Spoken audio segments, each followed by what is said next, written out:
Hello, good evening to all of you. आप सभी का स्वागत है भटनी राइस में।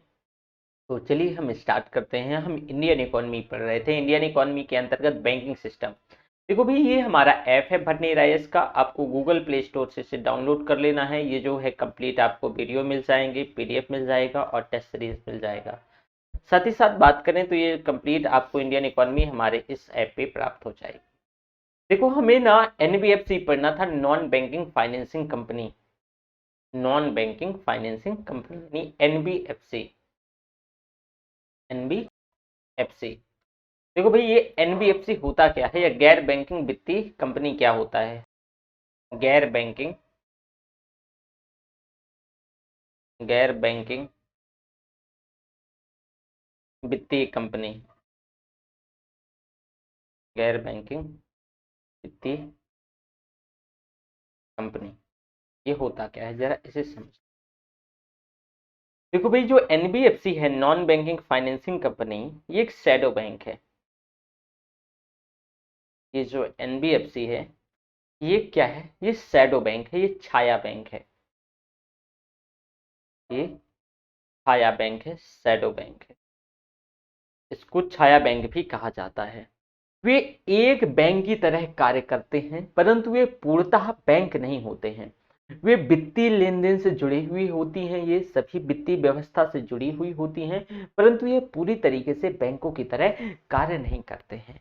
जैसे बीमा कंपनियां, म्यूचुअल फंड कंपनियां, ये भी एनबीएफसी होती हैं, परंतु इनको आरबीआई कंट्रोल नहीं करता है। जिनको आरबीआई कंट्रोल करता है, उन एनबीएफसी को दो भागों में क्लासिफाई किया जा सकता है, दो प्रकार में बांटा जा सकता है। एक तो नॉन डिपॉजिट टेकिंग एनबीएफसी होता है, non deposit, non deposit taking NBFC. और दूसरा होता है deposit taking NBFC. Deposit taking, deposit taking NBFC. Deposit taking NBFC जो जमा राशि ना प्राप्त करती हूं, ऐसी एनबीएफसी जो जमा राशि, कस्टमर से जमा राशि ना प्राप्त करती हूं, ना ना प्राप्त करती हूं। और दूसरी जो जमा राशि प्राप्त करती हूं, जो जमा राशि प्राप्त करती हूं, जो जमा राशि प्राप्त करती हूं। अब भाई, नॉन डिपॉजिट टेकन एनबीएफसी यानी जो जमा राशि ना प्राप्त करती हूं, वैसी एनबीएफसी क्या है? देखो, इन ये जो है एनबीएफसी, ये कस्टमर से किसी प्रकार से जो है जमा राशि प्राप्त नहीं करती हैं। ये वैसी एनबीएफसी होती हैं जो अगर मान लो इनको आरबीआई के साथ पंजीयन होना है, ये तभी हो सकती हैं आरबीआई के अंडर रजिस्टर्ड, तब इनके पास 100 करोड़ रुपया, 100 करोड़ रुपया अपनी पूंजी होनी चाहिए। और इसी पूंजी पे ये लोगों को ऋण देती हैं।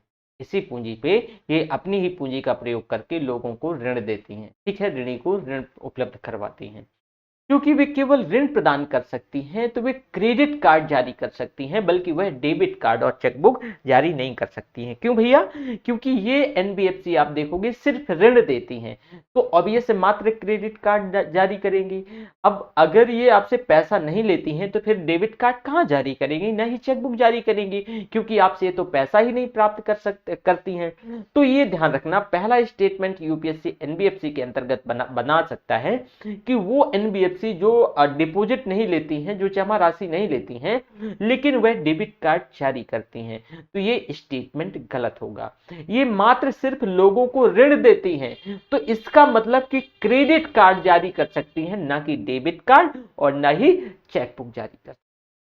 अब दूसरी तरफ वो एनबीएफसी जो जमा राशि प्राप्त करती है, यानी deposit NBFC, deposit taking NBFC, तो ऑब्वियस है, आप बताओ जरा कि अगर यह जमा राशि, ये पैसा प्राप्त कर सकते हैं, अगर इन्हें आरबीआई के साथ पंजीयन कराना है, तो इनको कम से कम 200 करोड़ रुपए की धनराशि इनके पास होनी चाहिए।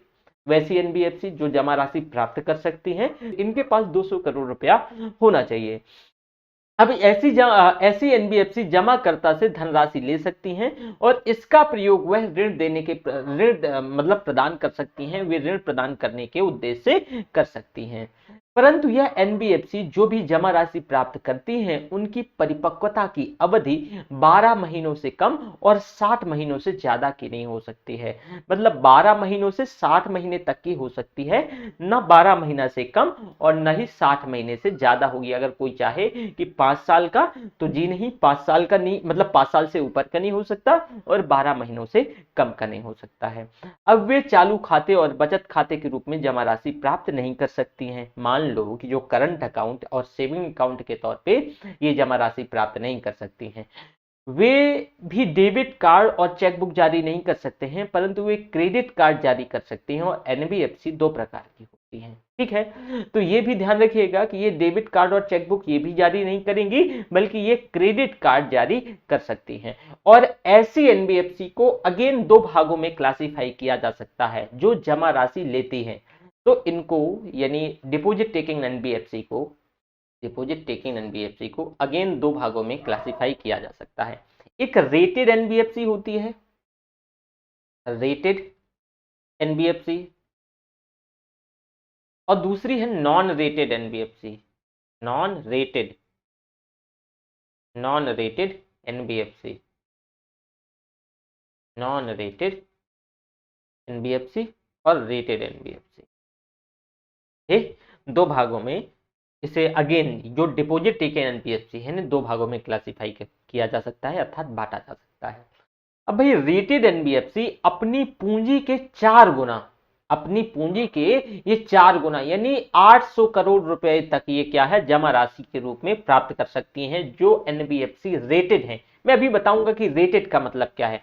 देखो, डिपॉजिट टेकन एनबीएफसी के लिए कितना, अगर आरबीआई के साथ रजिस्टर्ड होना है तो 200 करोड़ रुपए की धनराशि होनी चाहिए, और यह अपनी जो धनराशि है उसका 4 गुना यानी कितना, 4 टाइम। तो इसका 4 गुना का मतलब है 800 करोड़ रुपया। कितना भैया, 800 करोड़ रुपया तक ये जमा कर ले सकती हैं, जमा प्राप्त कर सकती हैं। लेकिन यह रेटेड एनबीएफसी हो सकती हैं। ठीक है, अब दूसरी जो नॉन रेटेड एनबीएफसी हैं, ये अपनी पूंजी का मात्र 1.5 गुना, 1.5 गुना मतलब 200 करोड़ का 1.5 गुना कितना होगा भाई, 1.5 गुना आपका जाके होगा 300। तो ये 300 करोड़ रुपए का जो है मतलब जमा राशि प्राप्त कर सकती हैं। जमा राशि पर इनके द्वारा जो दिया गया ब्याज है वो 3.5 से कम नहीं हो सकता और 12.5 से अधिक नहीं हो सकता। मतलब इन एनबीएफसी के द्वारा जमा राशि पर मान लो इनके द्वारा जो ब्याज दिया जाएगा, जो पैसा आप जमा करोगे यहाँ पे मान लो, तो ये 3 यानी 3.5% से नीचे ब्याज नहीं दे सकता और ये 12.5% से ऊपर ब्याज नहीं दे सकता है, ये ध्यान रखिएगा। ठीक है, तो आपने एनबीएफसी भी देख लिया। एनबीएफसी को मैं और बता दूं, इससे ज्यादा डीप में क्वेश्चन नहीं आएगा, इतना मोर देन सफिशिएंट है। लेकिन मैं करंट का अभी इसमें से कुछ और चीजें ऐड करूंगा लास्ट में, आपको 5-7 वीडियो ना करंट के भी, मैं जो इंडियन इकोनॉमी का पिछले 1 साल का डेवलपमेंट है, देखो इसमें सारी चीजें ऐड है, लेकिन फिर भी जो बहुत कुछ चीजें हैं जो छूट जाती हैं, वो 1 साल का करंट अफेयर्स में 5-7 वीडियो इंडियन इकोनॉमी के अंतर्गत कर दूंगा। राइट, अगला हमारा सब हेडिंग है इस्लामिक बैंक। इस्लामिक बैंक वित्तीय समावेशन के एक उपकरण के तौर पे इसका प्रयोग होता है। जो इस्लामिक बैंक है, वित्तीय समावेशन के रूप में, वित्तीय समावेशन के तौर पे एक मतलब एक उपकरण के तौर पे इसका प्रयोग किया गया। इस्लामिक देशों में इस्लामिक बैंक लंबे समय से चल रहा है, लंबे समय से उपस्थित है, परंतु भारत में ये जो कॉन्सेप्ट है इस्लामिक बैंक का, ये नया है, ये नई अवधारणा है। देखो, बात 2013 की है, 2013 की है। आरबीआई ने पहली बार एक इस्लामिक बैंक की, 2013 में आरबीआई ने वेरी फर्स्ट टाइम यानी फर्स्ट टाइम इस्लामिक बैंक की क्या करी, स्थापना के उद्देश्य से एक लाइसेंस दिया, स्थापना के उद्देश्य से एक लाइसेंस जारी किया। आरबीआई से लाइसेंस प्राप्त कर स्थापित जो है पहली Islamic bank Cheraman financial service limited है। मतलब आरबीआई से जो पहली इस्लामिक बैंक जो लाइसेंस प्राप्त करी है उसका नाम है चेरामन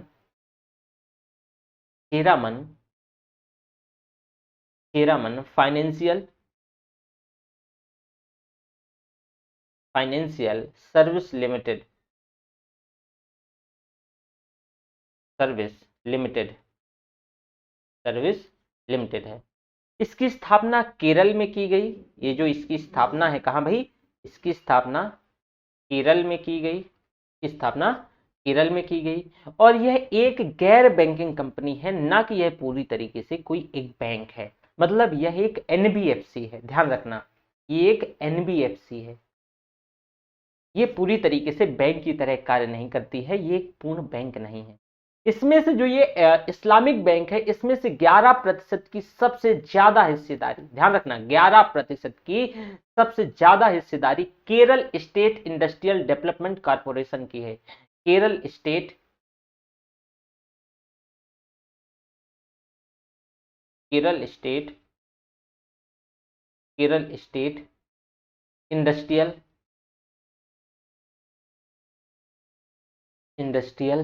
डेवलपमेंट कॉर्पोरेशन, डेवलपमेंट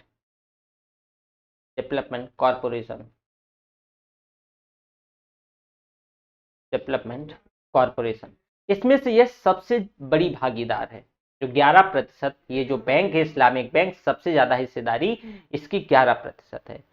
इसके साथ साथ जो केरल इसमें आप जो 11% के साथ ये जो केरल स्टेट इंडस्ट्रियल डेवलपमेंट जो कॉर्पोरेशन है, और ये इसकी सबसे मतलब ये सबसे बड़ी भागीदार है। ठीक है, अब किसी भी अन्य हिस्सेदार के पास 9% से ज्यादा, ध्यान रखना किसी दूसरे हिस्सेदार के पास 9% से ज्यादा की हिस्सेदारी नहीं हो सकती है। भारत में शाखा स्थापित करने वाली जो पहली इस्लामिक बैंक है, और इस्लामिक डेवलपमेंट, इसको इस्लामिक डेवलपमेंट बैंक भी कहते हैं। जो कि देखो एक चीज और मैं आपको यहां पे बता दूं, ये इस्लामिक डेवलपमेंट बैंक जो है, जो कि जिद्दा से है। इसमें से अपनी पहली शाखा गुजरात के अहमदाबाद में स्थापित करी थी, और यह भारत के एग्जिम बैंक के साथ एक प्रकार से मतलब सहभागी बैंक है। ठीक है, इस्लाम में देखो ब्याज लेना सबसे, यहां से क्वेश्चन पूछा जाएगा। ठीक है, इस्लामिक बैंक का तो मैंने आपको बता दिया कि भाई इसके शेयर होल्डर सबसे ज्यादा जो शेयर है 11% इसका केरल स्टेट इंडस्ट्रियल डेवलपमेंट, और इसमें से 9% से ज्यादा किसी एक व्यक्ति को इसकी हिस्सेदारी नहीं जा सकती है। लेकिन जो दूसरी मतलब एक यहाँ पे इस्लामिक डेवलपमेंट बैंक जो है, जो मतलब ये सऊदी अरेबिया की बैंक है, और ये जो जिद्दा से है। तो इसने अपनी सबसे पहली जो शाखा है गुजरात के अहमदाबाद में स्थापित करी, और भारत के एग्जिम बैंक के साथ एक प्रकार की ये सहभागी बैंक भी है। देखो इस्लाम में एप्लीकेशन से क्वेश्चन पूछा जाएगा, और इस्लाम में ब्याज लेना और ब्याज देना दोनों ही हराम माने जाते हैं। तो भाई इस्लाम में जो गहन आस्था रखने वाले व्यक्ति हैं, तो कई लोग अपने आप को बैंकिंग व्यवस्था से दूर रखते हैं। मैं इसको समझाते वक्त एक उदाहरण हमेशा देता हूं। देखो मेरा एक दोस्त था, तो उसको बैंक में जॉब लगा था as the probationary officer, PO. इस्लाम धर्म को फॉलो करते थे, तो उनकी घर की भी स्थिति ठीक नहीं थी, इस्लाम धर्म को फॉलो करते थे। उनके जो दादाजी ने कहा कि भाई आप बैंक में नौकरी नहीं कर सकते हो, क्योंकि यह इस्लाम के जो नियम कानून है शरीयत के, उसके अगेंस्ट है। क्यों? क्योंकि इस्लाम में जो कोर फिलॉसफी है, कहा जाता है ब्याज लेना और ब्याज देना दोनों ही हराम माने जाते हैं। तो उनने उसको नौकरी नहीं करने दी। तो देखो इसमें क्या है, ये जो बैंक की मैं बात कर रहा हूं, ये आपका इस्लामिक बैंक है, इसमें से जो इस्लाम में जो चीजें हराम मानी जाती हैं, तो वो पैसा मतलब उसमें से इन्वेस्ट नहीं किया जाएगा। फॉर एग्जांपल कि जैसे कि ब्याज लेना और ब्याज देना, तो भाई बैंकों का उद्देश्य यही होता है कि वो ब्याज ले, मतलब पैसा लोगों को दे करके तो ब्याज लेते हैं, और अगर वो पैसा लेते हैं किसी से तो ब्याज देते हैं। तो उनका तो एक कोर उद्देश्य होता है, और उनका लाभ कमाना है, और ये कोर फिलॉसफी है भाई बैंकिंग की ब्याज लेना और ब्याज देना। ठीक है, तो ये तो आप देखोगे इस्लामिक बैंक का कुछ अलग पर्पज होगा ना। तो इस वजह से ये मतलब बैंक जो है प्रॉपरली, इसी वजह से मैंने कहा था कि बैंक की तरह कार्य नहीं करता, ये एक एनबीएफसी है। क्यों? ये ब्याज ना ही लेता है और ना ही ब्याज देता है। जो कि क्यों उनके लिए ये प्रॉपर खोला गया वित्तीय समावेशन का इसका उद्देश्य है कि जो व्यक्ति गहन आस्था रखते हैं इस्लाम में, और वो बैंकिंग व्यवस्था से अपने धर्म के चलते मान लो नहीं जुड़ पाते हैं, तो उनको क्या करना चाहिए, मतलब उनके लिए एक ये व्यवस्था करवाई गई। अब इस्लामिक बैंक इस्लाम के नियमों के अनुसार कार्य करेगी। जो इस्लामिक बैंक है ऐसी किसी भी प्रक्रिया से नहीं जुड़ेगी जो कि इस्लाम की शरीयत के नियमों के विरुद्ध हो। इस्लामिक बैंक एक विनिर्माण यानी बैंक है, ये एक निर्माण, सेवा, खनन इत्यादि पे कारोबार करेगी, इत्यादि पे जुड़ेगी, परंतु ऐसी किसी भी क्रिया से नहीं जुड़ेगी जिसमें से ब्याज का लेन देन हो। जुआ भी इसमें से जैसे है, लिकर, शराब, सट्टेबाजी, ये सभी इस्लाम में हराम माना जाता है। और ना ही ये वैसे किसी मांस से, जैसे कि पिग के मांस से भी ये कोई कारोबार संबंधित कोई कारोबार नहीं करेगी जो भी इस्लाम में शरीयत के खिलाफ है या उसके नियमों के अगेंस्ट है। तो इसमें इसकी किसी प्रकार से कोई भूमिका नहीं रहेगी। तो अब क्या होगा भाई, ये कारोबार कैसे करेगी? जी हाँ, ये ध्यान रखना है, ये कारोबार ऐसे करेगी जैसे मैंने बताया कि विनिर्माण के क्षेत्र में पैसा इकट्ठा किया जाएगा लोगों का, और विनिर्माण के क्षेत्र में इसने पैसा लगा दिया, निर्माण के क्षेत्र में पैसा लगा दिया, सर्विस सेक्टर में इसने पैसा लगा दिया, तो जो है ऐसे इसमें से निवेश किया जाएगा। अब इच्छुक लोग जो है इस्लामिक बैंक में अपनी जो अधिशेष धनराशि है उसका निवेश के तौर पे क्या है, लगाएंगे, और उन्हें लाभ और हानि दोनों हो सकती है। मान लो कि जैसे इनने किसी विनिर्माण क्षेत्र में या सर्विस सेक्टर में पैसा लगाया, पॉसिबिलिटीज है कि डूब भी सकता है, ऐसा तो है नहीं कि सिर्फ प्रॉफिट बनाएगा, डूब भी सकता है। तो जो प्रॉफिट और जो लॉस है वो पर्टिकुलरली जो इसके इच्छुक व्यक्ति हैं वही बनाएंगे। अगर लाभ होता है तो लाभ बनाएंगे, अन्यथा हानि होती है तो हानि भी वो खुद ही झेलेंगे। अब कुछ वर्ष पहले आरबीआई ने यह भी तय किया था कि भाई भारत में कार्यरत जो अन्य बैंक हैं इनको भी इस्लामिक बैंकों के लिए, मतलब इस्लामिक बैंकों की, जैसे कि मान लो एसबीआई है तो इसमें एक अलग विंडो खोला जाएगा, परंतु यह योजना को लागू नहीं किया गया। देखो ये मुझे लगता है कि एक अच्छा कदम था, शुरुआत करनी चाहिए थी भारत सरकार अर्थात आरबीआई इन दोनों को, कि इसमें से वित्तीय समावेशन का जो उद्देश्य है, आज भी देखो हालांकि चीजें बदल रही हैं लेकिन फिर भी जो काफी व्यक्ति आज भी बहुत गहन आस्था रखते हैं इस्लाम में, तो मान लो अगर वो नहीं जुड़ पाते हैं बैंकिंग व्यवस्था से तो वित्तीय समावेशन का तो लक्ष्य पूरा नहीं हुआ। अगर वित्तीय समावेशन का लक्ष्य पूरा नहीं हुआ था तो फिर क्या मतलब है ना? मतलब फिर हम तो यही है कि मान लो ऐसा तो है नहीं कि इस्लाम में सभी बहुत ही रिच है, बहुत जैसे कि बहुत ज्यादा पॉवर्टी वहां भी देखी जाती है। तो इसके चलते मान लो कि जैसे कि बैंक है, सॉरी, मान लो कि अकाउंट नहीं है किसी भी व्यक्ति का बैंक में और उसको सब्सिडाइज गवर्नमेंट किसी भी माध्यम से कर रही है तो उसको कैसे पहुंचेगा वो, तो एक ये भी इशू आ जाता है। तो एक विंडो खोलना चाहिए था कि भाई मतलब उसके अंतर्गत एक इस्लामिक विंडो खोलना चाहिए था, और हर एक बैंक को ऐसा एक सेटअप बनाना चाहिए था कि भाई जो गहन आस्था रखते हैं तो उस विंडो के अंतर्गत पैसा जमा करवा दो आप, और आपके पैसे का जो निवेश है कुछ ऐसे ही किया जाएगा जैसे कि इस्लामिक बैंक की कुछ टर्म्स एंड कंडीशंस है। तो इससे थोड़ा सा ये है ना कि हार्मनी जो है, मतलब लोग भाईचारा जो फ्रेटर्निटी जो है, ब्रदरहुड है, वो थोड़ी सी और बूस्ट होता। ठीक है, क्योंकि देखिए आप हमेशा से पहली गवर्नमेंट को, मतलब जो यूपीए की गवर्नमेंट पे हमेशा से उन पे इम्पीचमेंट का आरोप लगता रहा है, और बाकी तो मैं आगे नहीं कहूंगा। यहाँ जैसे कि इस वाली गवर्नमेंट की अगर हम एनडीए की बात करते हैं प्रॉपरली, तो एनडीए गवर्नमेंट में तो मतलब एक तरीके से, मैं नहीं ये कह रहा, जो कुछ एक्सपर्ट हैं वो बोल रहे हैं कि मतलब हाशिए पे चले गए हैं। तो भाई अगर हमें ब्रदरहुड मेंटेन करके रखना है और वाकई में हमें डेमोक्रेसी को अपना इनहेंस करना है तो ऐसे कदम सराहनीय और पॉपुलर दोनों होते, और दोनों लाभ भी, मतलब एक लाभ प्रॉपर होता। और ऐसे आज भी बहुत व्यक्ति हैं इस्लाम में भी और हिंदुज्म में भी, हर एक रिलीजन में, कि उसकी जो कोर फिलॉसफी जो उसकी मतलब गहन उसका आस्था रखते हैं, तो इससे एक प्रॉपर फायदा होता। ओके, चलो अगला हमारा सब हेडिंग है स्वयं सहायता समूह। क्या है? स्वयं सहायता समूह। स्वयं सहायता समूह, स्वयं सहायता समूह और सूक्ष्म वित्तीय संस्थान।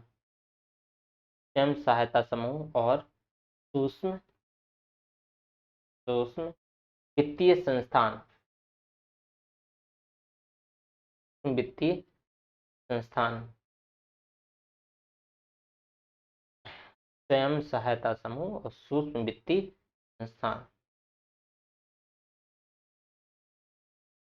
अब एसएचजी जो है ना, एसएचजी यानी सेल्फ हेल्प ग्रुप स्वयं सहायता समूह क्या होता है? देखो भाई, इसको एसएचजी सेल्फ हेल्प ग्रुप भी बोलते हैं, ठीक है, लिख देता हूँ। मैं बार बार एसएचजी ही बोलूंगा, बार बार स्वयं सहायता समूह नहीं कहूंगा, ठीक है ना? तो self help group, self help group. और माइक्रो फाइनेंस इंस्टीट्यूशन MFI। पहले इसे आप देखो, फिर इसे हम देखेंगे। ओके, देखो भाई, स्वयं सहायता समूह का मतलब क्या है। ये जो SHG है, स्वयं सहायता सहायता समूह, SHG, ये एक ऐच्छिक संगठन है। ऐच्छिक संगठन का मतलब आपकी इच्छा के, इसमें कोई मैंडेटरी नहीं है कि आपको जुड़ना है, अगर आपकी इच्छा है तो जुड़ सकते हैं। तो यह ऐच्छिक संगठन होते हैं, आप अपनी इच्छा के अनुसार कार्य कर सकते हैं, ऐच्छिक संगठन होते हैं, जिसके सदस्य जो है एकजुट होकर के आपसी सहयोग से एक साझा हित को पूरा करने का प्रयास करते हैं। दोबारा सुनिएगा, इसके जो सदस्य हैं एकजुट होकर के आपसी सहयोग से एक साझा हित को पूरा करने का प्रयास करते हैं, यानी म्यूचुअली जो है, म्यूचुअली ये एक साथ जो इनका म्यूचुअली इंटरेस्ट है उसको पूरा करने का प्रयास करते हैं। ठीक है, इनका कोई एक वैश्विक ऐसा प्रारूप नहीं है कि मतलब यही स्वयं सहायता समूह है, इसकी जो परिभाषा अलग अलग वैश्विक परिदृश्य में बदलती रहती है, लेकिन अगर हम इसकी जो प्रकृति है वो जरूर वैश्विक है। ध्यान रखिएगा, इसका कोई वैश्विक प्रारूप तो नहीं है और न ही इसका एक वैश्विक उद्देश्य है, बल्कि इसकी जो प्रकृति है वो जरूर वैश्विक है। ये आपसी सहयोग पर आधारित होते हैं, म्यूचुअली इंटरेस्ट पे आधारित होते हैं। SHG का सबसे जो कॉमन और सबसे जो पॉपुलर ग्रुप है वो 5 से 15 महिलाओं का रहा है, एक समूह रहा है, जो कि यह एकजुट होकर के आपसी सहयोग के माध्यम से अपनी लाइवलीहुड चलाने के लिए अपनी आजीविका सुनिश्चित करने का प्रयास करते हैं। जो 5 से 15 महिलाएं हैं, इसमें से मैंने एक सामान्य इसमें से वो बता दिया, ठीक है ना, जो 5 से 10 हो सकती हैं, 4 हो सकती हैं, मतलब ये एक सामान्य इनका ये समझ लो परिभाषा है। तो इसमें से जो अब इसमें से पुरुष भी शामिल होते हैं, ऐसा नहीं कि मात्र महिलाएं बस, लेकिन ये एक सबसे जो SHG है इसका सबसे प्रचलित स्वरूप है। तो ये एकजुट होकर के ये अपना पैसा भी लगा करके क्या करती हैं कि अपनी आजीविका के लिए, लाइवलीहुड के लिए कुछ ना कुछ प्रयास करती हैं। ये ऋण लेती हैं और इनसे जो जिससे एक कोष, एक कटोरा तैयार होता है, पैसा ये लेकर के, ऋण लेकर के एक कटोरा तैयार करती हैं, एक कोष तैयार करती हैं। इसमें से एक सूक्ष्म कारोबार प्रारंभ करती हैं, क्योंकि ऐसी महिलाएं जो कि ग्रामीण क्षेत्र में कार्यरत हैं, इनका ऋण का कोई इतिहास नहीं होता है, तो बैंकों से ऋण प्राप्त करना इनके लिए बहुत मुश्किल होता है, बहुत कठिन होता है। दूसरा, इनके पास थोड़ा सा स्किल का भी इश्यू होता है। इसके चलते क्या है कि आप देखोगे जो छोटे छोटे बैंक है या फिर जो ग्रामीण एरिया में जो बैंक है, MFI है, तो कई बार जो SHG है इसको पैसा, SHG को लेकर के पैसा देने से कतराते भी रहे हैं। लेकिन जब देखो बैंक कतराते हैं तो इनके लिए माइक्रो फाइनेंस इंस्टीट्यूशन, ये जो संस्था है, सूक्ष्म वित्तीय संस्थान, ये बहुत इंपॉर्टेंट और बहुत बहुत महत्वपूर्ण हो जाती है। देखो, प्रारंभ में जो माइक्रो फाइनेंस इंस्टीट्यूशन है, अब इसे सुनिए आप जरा, फिर इसे जोड़ के पढ़िए, मतलब समझाऊंगा। तो जो माइक्रो फाइनेंस इंस्टीट्यूशन है, इस स्टार्टिंग में ये है, RBI इसको नियंत्रित नहीं करता था और वे स्वयं सहायता समूहों के सदस्य को कम धनराशि का ऋण प्रदान किया करती थी। यद्यपि ऋण जो है व्यक्तिगत स्तर पर दिए जाते थे और ऋण की जो वापसी की जिम्मेदारी है वो पूरे ग्रुप की होती थी, परंतु भारत में SHG असफल होने लगे, क्योंकि माइक्रो फाइनेंस इंस्टीट्यूशन के पास संसाधनों की कमी रहती है, इनके पास पैसा इतना नहीं रहता है, तो इनकी कमी रहती है और वे बैंकों से ऋण लेकर के SHG के लोगों को ऋण देने, मतलब देते रहे हैं। अब इसमें से जो ब्याज की जो दर है, वो ब्याज की दर ज्यादा रहती थी, उच्च रहती थी, चूंकि ऋण की धनराशि भी कम हुआ करती थी। तो SHG के कई सदस्य जो हैं वो एक से अलग माइक्रो फाइनेंस से पैसा ले लेते थे, ऋण ले लेते थे। इसके चलते वह अपनी जो ऋण चुकता करने के उसमें कई बार वो है ऋण देनदारी में चूक हो जाती थी, और इसके चलते जब चूक हो जाती थी तो आप देखोगे कि जो ये माइक्रो फाइनेंस इंस्टीट्यूशन है ये पैसा देने से कतराते थे।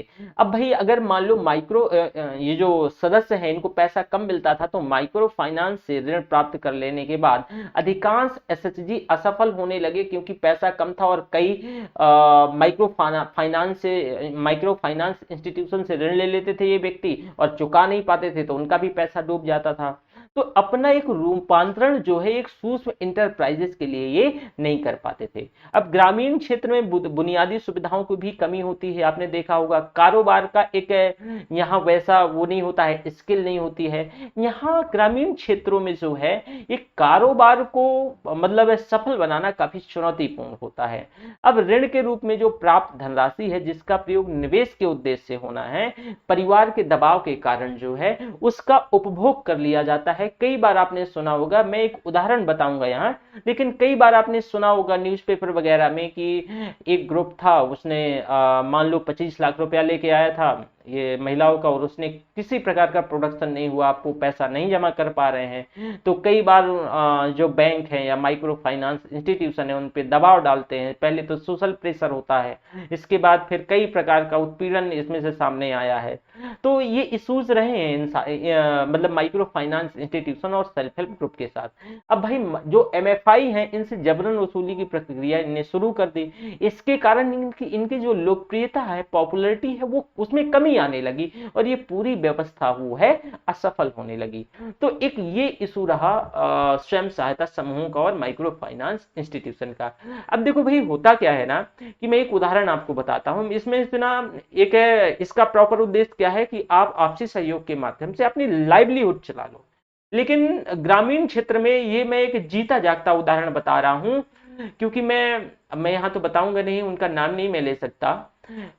यहाँ पे प्रॉपरली बैंक से ऋण लाते हैं, ठीक है, बैंक से, और बैंक में जो है ब्याज दर काफी कम होती है। और ग्रामीण में आपने सुना होगा, जो ग्रामीण क्षेत्र में जो साहूकार पाए जाते हैं, साहूकार मतलब कि अगर जैसे लैंडलेस फार्मर है या किसी कोई भी आदमी जिनको पैसे की जरूरत होती है तो वो पैसा लेते हैं गांव में, तो ये जो है सेल्फ हेल्प ग्रुप वो बैंक से पैसा उठा लेते हैं, इनको इंटरेस्ट बहुत कम लगता है और ये हाई इंटरेस्ट में ऐसे मैनुअली किसी को भी दे देते हैं पैसा, ठीक है।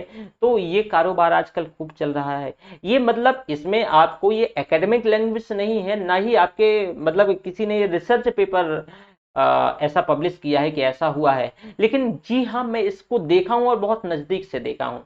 चलो मैं अपना तो उदाहरण बता ही सकता हूँ।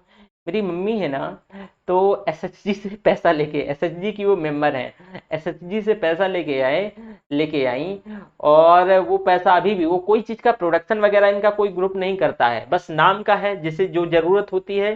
तो जैसे कि कुछ लोग हैं तो अपने बेटी का शादी कर दिया पैसा लेके एसएचजी से, मतलब माइक्रो फाइनेंस इंस्टीट्यूशन से एसएचजी के बिहाफ पे कि हम कुछ ना कुछ करेंगे, कुछ है कोई अपने लड़के की दवाई में लगा दी, मतलब ऐसे। लेकिन जो मेरी मम्मी है ना, तो उनने क्या किया कि पैसा लेके एसएचजी से, जो सेल्फ हेल्प ग्रुप से, उनने पैसा निकाला उस अकाउंट से, और पैसा निकालने के बाद उनने ना मतलब उनसे किसी को जरूरत पड़ गई तो पैसा दे दिया। मैं बताऊं गांव में जो ब्याज चलता है वो 36% पे चलता है, 36% पे, ठीक है, अगेन 36% पे, मिनिमम 12 पे, और ये 60% तक जाता है, 60% तक। सामान्यतः आज का रेट है 36। अब आपको एसएचजी में मैंने क्या बताया कि भाई यहाँ पे जो है ना माइक्रो फाइनेंस इंस्टीट्यूशन के अंतर्गत जो बहुत रीजनेबल आपको ब्याज चुकानी होती है, बहुत रीजनेबल ब्याज होता है। तो इसके चलते तो आपने अगर वहां पैसा दे दिया, हालांकि पैसा कई बार ये मारा भी जाता है, ऐसा नहीं है लोग खा जाते हैं, नहीं देते हैं, लेकिन सामान्यतः गांव में इतना बड़ा वो नहीं होता है, ग्रुप नहीं होता है, तो लोग दे देते हैं, ठीक है। तो क्या होता है कई बार ऐसा कि मतलब मैंने देखा है, तो आप ये उदाहरण ले सकते हैं, ठीक है, ये पैसा ऐसा नहीं है मारा भी जाता है, कई बार लोग पैसा खा जाते हैं, ठीक है। खैर छोड़िए, इसके आगे सुनिएगा। तो आपने ये देखा, ये समस्याएं देखी कि ये क्या क्या इशू और ये क्यों असफल होने लगे। फिर 1992 में नाबार्ड ने एसएचजी को बैंकों से जोड़ने के उद्देश्य से एसएचजी बैंक लिंकेज प्रोग्राम शुरू किया। 1992 की बात है, 1992 की बात है। नाबार्ड ने, एक बार नाबार्ड का फुल फॉर्म आ गया था, और मुझे फुल फॉर्म आप कमेंट बॉक्स में कमेंट करके बताइएगा।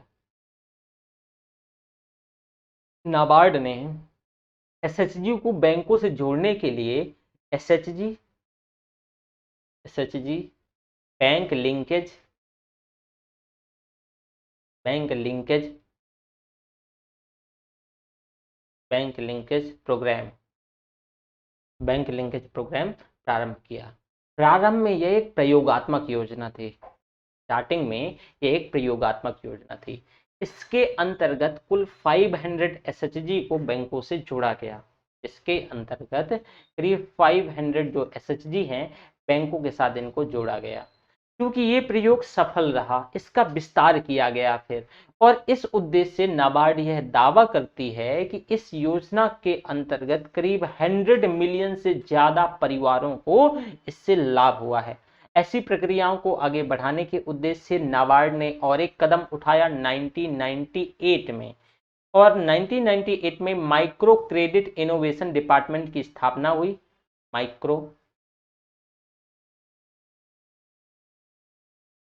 Micro credit innovation department, innovation department, innovation department की स्थापना हुई। इस विभाग ने 2 जिलों में यानी प्रोजेक्ट ई शक्ति शुरू किया। ये जो डिपार्टमेंट है इसने 2 जिलों में प्रोजेक्ट ई शक्ति शुरू किया, और इसका विस्तार धीरे धीरे करीब जाके 100 जिलों के आसपास किया गया है। इसका उद्देश्य देश में कार्यरत जो एसएचजी है उसको कंप्यूटराइज करना है, और माइक्रो फाइनेंस और एसएचजी को सशक्त करने के उद्देश्य से जो माइक्रो फाइनेंस इंस्टीट्यूशन में भी समस्या आ रही थी, और जो एसएचजी है तो इनको सशक्त, इनको एम्पावर करने के उद्देश्य से आरबीआई ने वाईएच मालेगाम के नेतृत्व में, ध्यान रखिएगा, आरबीआई ने वाईएच मालेगाम,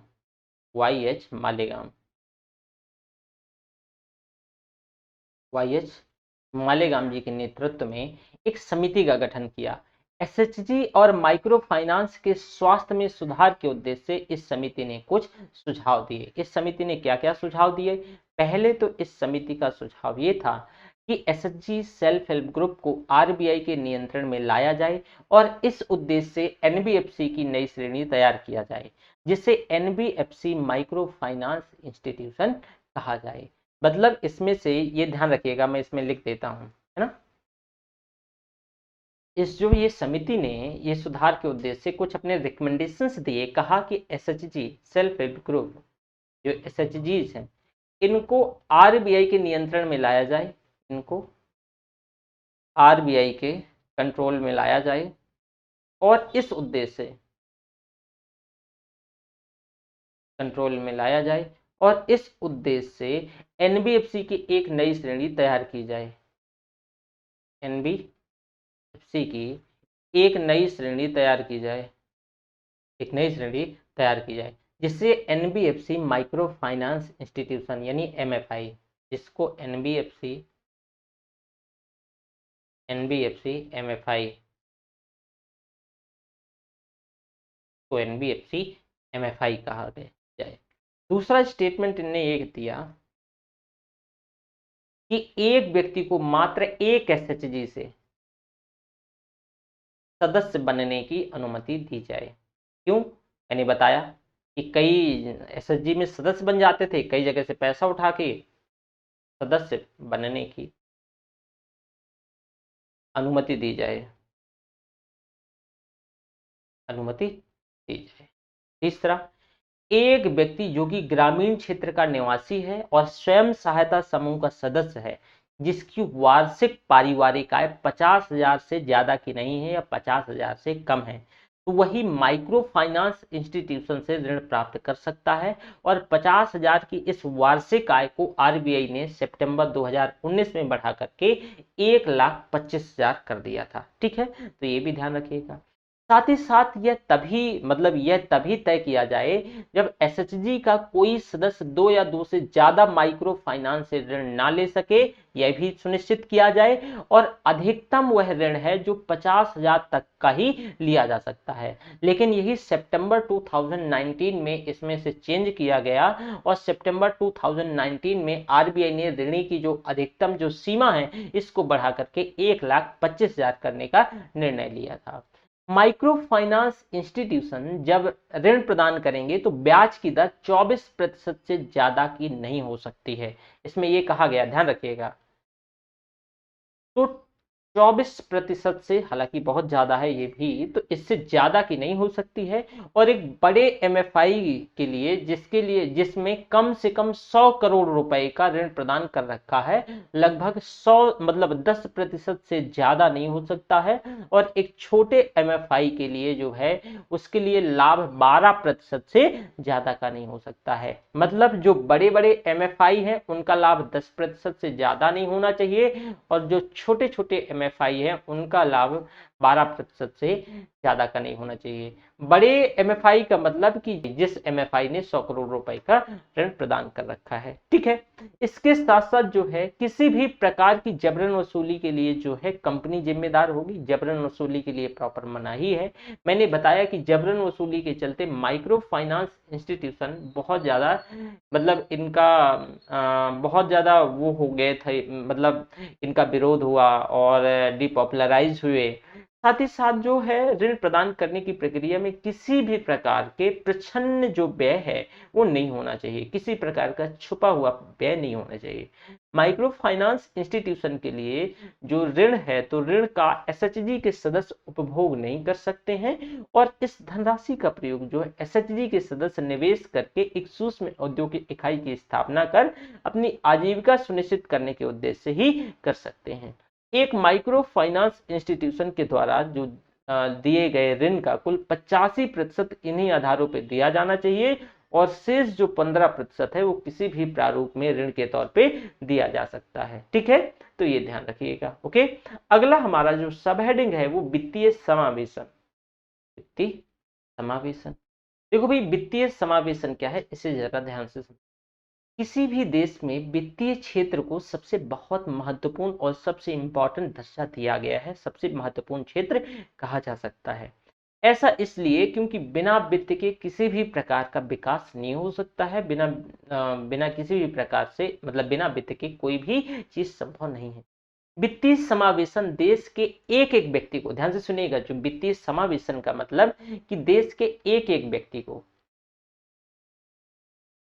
देश के एक एक व्यक्ति को, देश के एक एक व्यक्ति को वित्तीय व्यवस्था से जोड़ना,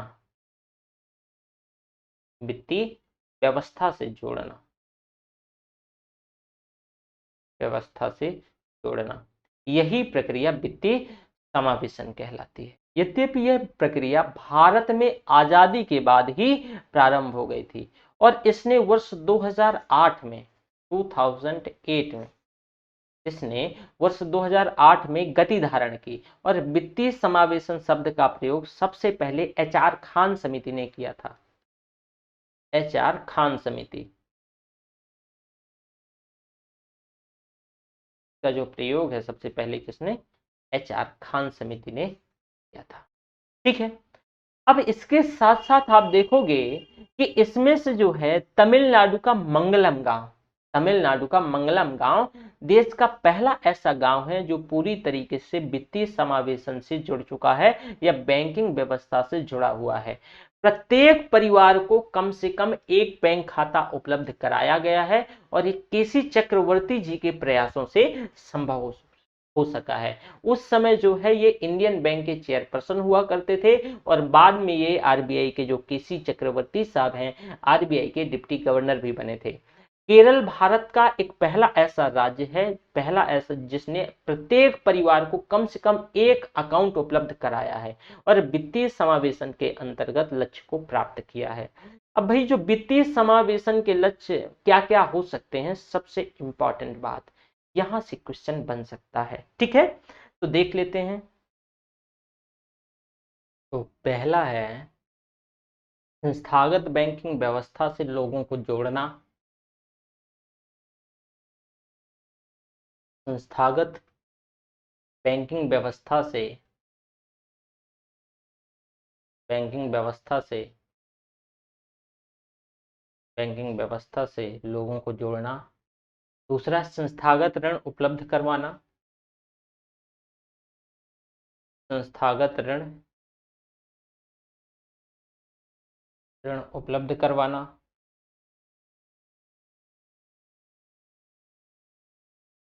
उपलब्ध करवाना। संस्थागत ऋण उपलब्ध करवाना ताकि साहूकारों से छुटकारा पाया जा सके, साहूकारों पे आश्रितता कम हो सके। तीसरा है प्रत्यक्ष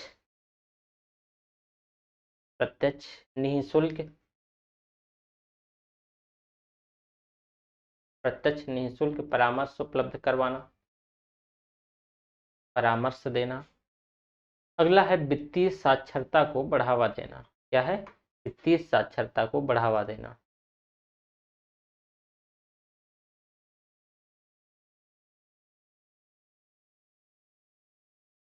वित्तीय साक्षरता को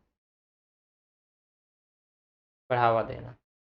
अगला है बिना नगद प्रयोग के लेन देन के लिए बढ़ावा देना। बिना नगद प्रयोग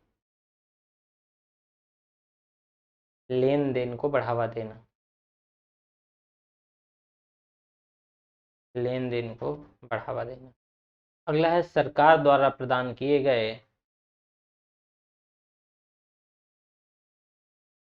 सरकार द्वारा प्रदान किए गए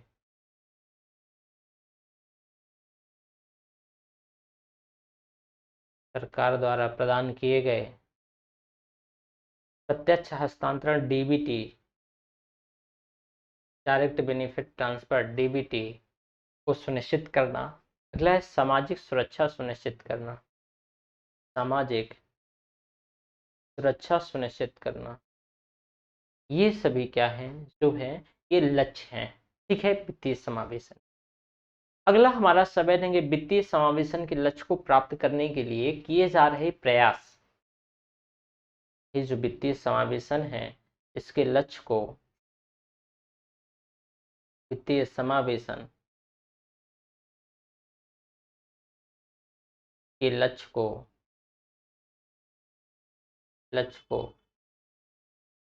प्राप्त करने के लिए किए गए प्रयास।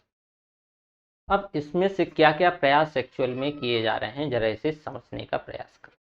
तो वित्तीय समावेशन के लक्ष्य को प्राप्त करने के लिए जो किए जा रहे हैं प्रयास, तो पहला तो ये कि भाई बैंकों के राष्ट्रीयकरण की प्रक्रिया, ये भी था, है ना। बैंकों का नेशनलाइजेशन मैंने बताया था 1969 में 14 बड़े बैंकों का जिनका पेड कैपिटल 50 करोड़ हुआ करता था, और फिर इसके बाद 1980 में 6 बैंकों का जिनका पेड कैपिटल 200 करोड़ हुआ करता था, है ना। तो बैंकों के राष्ट्रीयकरण, बैंकों के राष्ट्रीयकरण,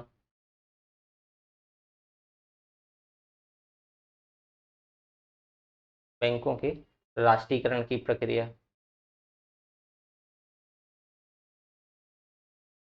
राष्ट्रीयकरण की प्रक्रिया 1969 में अग्रणी बैंक का कॉन्सेप्ट आया, लीड बैंक, लीड बैंक को लागू किया जाना। इसे सर्विस एरिया अप्रोच भी कहते हैं, सर्विस एरिया अप्रोच भी कहते हैं, सर्विस एरिया अप्रोच भी कहते हैं। इसके अंतर्गत वह बैंक जिसकी किसी भी जिले में सबसे ज़्यादा ब्रांचेस है, सबसे ज़्यादा शाखाएं हैं, तो वित्तीय समावेशन के उद्देश्य से वह जो है वो जिले को क्या कर लेगा, गोद ले लेगा वो बैंक। ठीक है। इसके साथ 1975 में यही वित्तीय समावेशन के ही उद्देश्य से आरआरबीज की स्थापना, समझाया था डिटेल में आरआरबीज को, है ना। तो आरआरबीज की स्थापना। इसके बाद 1982 1982 में स्थापना।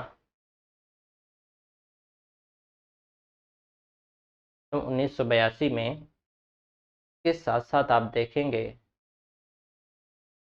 इसमें तो 1998 1998 तो 1998 में कृषि के लिए कम ब्याज दर पर ऋण उपलब्ध करवाने के लिए आरबी गुप्ता जी के मतलब उनकी एक समिति गठित की गई इनके निर्देशन में, और इसी सुझाव दिया कि भाई इसी टाइम इन्हीं के आरबी गुप्ता जी की समिति के सुझाव के आधार पे केसीसी, किसान क्रेडिट कार्ड, केसीसी की अवधारणा लाई गई, और यह किसानों को बीमा लाभ भी प्रदान करती है, जो कि ये 50,000 रुपए तक का बीमा होता है।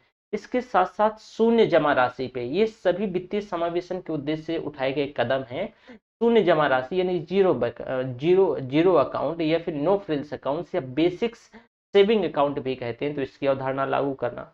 यह सुनिश्चित करने के लिए बैंक प्रत्येक घर तक पहुंचे, बैंक मित्र और बैंक साथी की अवधारणा लागू करी गई। प्राथमिकता वाले क्षेत्रों को दिया जाने वाला ऋण को अनिवार्य बनाया गया। मुद्रा योजना को लागू किया गया। लघु वित्तीय और भुगतान बैंक की जो स्थापना है, इसकी मतलब भुगतान बैंकों की स्थापना की गई। प्रधानमंत्री जनधन योजना लागू किया गया।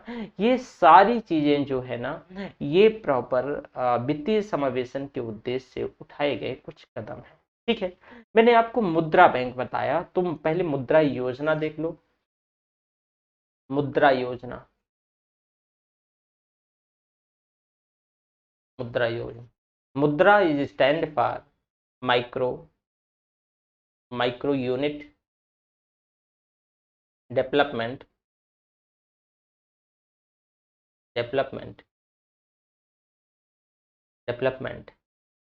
एंड रीफाइनेंस एजेंसी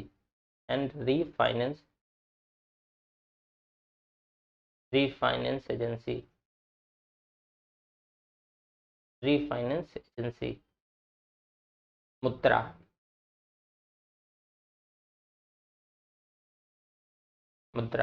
ठीक है।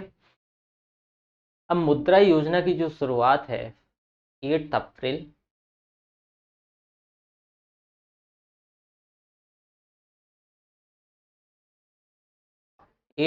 2015, ये मुद्रा योजना, इसकी शुरुआत 8 अप्रैल 2015 में की गई। इस उद्देश्य से दिल्ली में मुद्रा बैंक की स्थापना करी गई। परंतु मुद्रा बैंक जो है सिडबी यानी small industry development bank of India के अंतर्गत कार्य करता है। स्थापना 8 अप्रैल 2015 को की गई। और ये जो मुद्रा है, मुद्रा बैंक किसके अंतर्गत भाई? सिडबी के अंतर्गत, SIDBI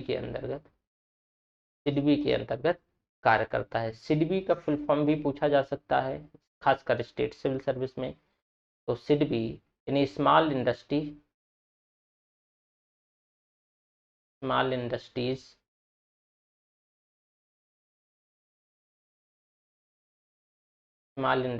development bank of India, development bank of India, development bank of India इसके अंतर्गत कार्य करता है। इसका जो हेडक्वार्टर है लखनऊ में है, इसका हेडक्वार्टर लखनऊ में है। मुद्रा बैंक की जो स्थापना है 20,000 करोड़ रुपए की पूंजी निवेश से करी गई है। इसकी स्थापना कितना? 20,000 करोड़, ध्यान से सुनना, 20,000 करोड़ के पेडअप कैपिटल, पूंजी निवेश से करी गई। इसमें से एक अलग कूप्स बनाया गया 3,000 करोड़ का, एक अतिरिक्त 3,000 करोड़ का, इसको क्रेडिट गारंटी कॉर्प्स कहा गया, यानी एक अतिरिक्त कॉर्प्स बनाया गया 3,000 करोड़ का।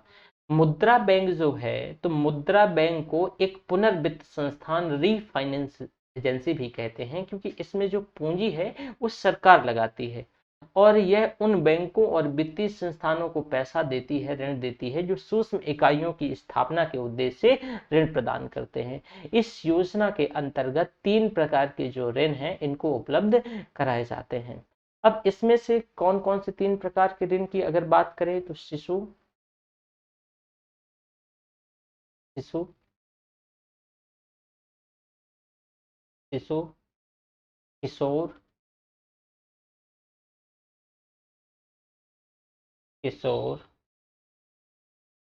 और तीसरा तरुण,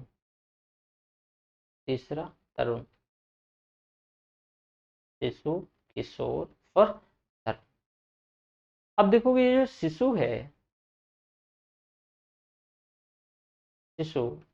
इसके अंतर्गत ऋण की जो अधिकतम राशि है मैक्सिमम 50,000 तक हो सकती है, 50,000 तक हो सकती है। किशोर के अंतर्गत जो मैक्सिमम धनराशि है वो 5 लाख तक हो सकती है। कितना भाई? 5 लाख तक हो सकती है। तरुण के अंतर्गत जो मैक्सिमम धनराशि है वो 5 लाख से 10 लाख तक हो सकती है। कितना? 10 लाख तक की होती है। तो ये 50,000 तक की होती है, ये 5 लाख तक की होती है और ये 5 लाख से 10 लाख तक की होती है। ठीक है ना, तो ये ध्यान रखिएगा। अब भारत में अत्यधिक आबादी के कारण सरकार के लिए रोजगार के अतिरिक्त अवसरों को जन्म देना थोड़ा सा मुश्किल है और कठिन भी सभी को जॉब दे पाना। तो बड़ी औद्योगिक इकाइयों में जो बड़ी बड़ी औद्योगिक इकाइयां हैं, तो बड़ी औद्योगिक इकाइयां जो है धीरे धीरे स्वचालित मशीनों, जो ऑटोमेटिक मशीन है, उस पर जोर दे रही हैं और वे भी रोजगार के पर्याप्त अवसरों को जन्म नहीं दे सकती हैं। अब बात आती है सूक्ष्म और जो लघु या छोटी इकाइयां हैं, जो कि ये ज्यादातर श्रम पर आश्रित होती हैं। तो वे न सिर्फ स्वरोजगार का एक प्रमुख साधन है, बल्कि वे रोजगार के पर्याप्त अवसरों को भी जन्म दे देती हैं। तो मुद्रा योजना के अंतर्गत एक व्यक्ति किसी भी सूक्ष्म इकाई की स्थापना के लिए कुछ गिरवी रखे गए बैंकों और वित्तीय संस्थानों को ऋण देता है और जो वित्तीय संस्थान है इनसे ऋण प्राप्त कर सकता है। ठीक है, तो ये रहा आपका मुद्रा बैंक के अंतर्गत। ठीक है, कल हम ना MSME micro small and medium enterprises है, इसको डिटेल में समझेंगे। तो आज यहीं तक, थैंक यू वेरी मच।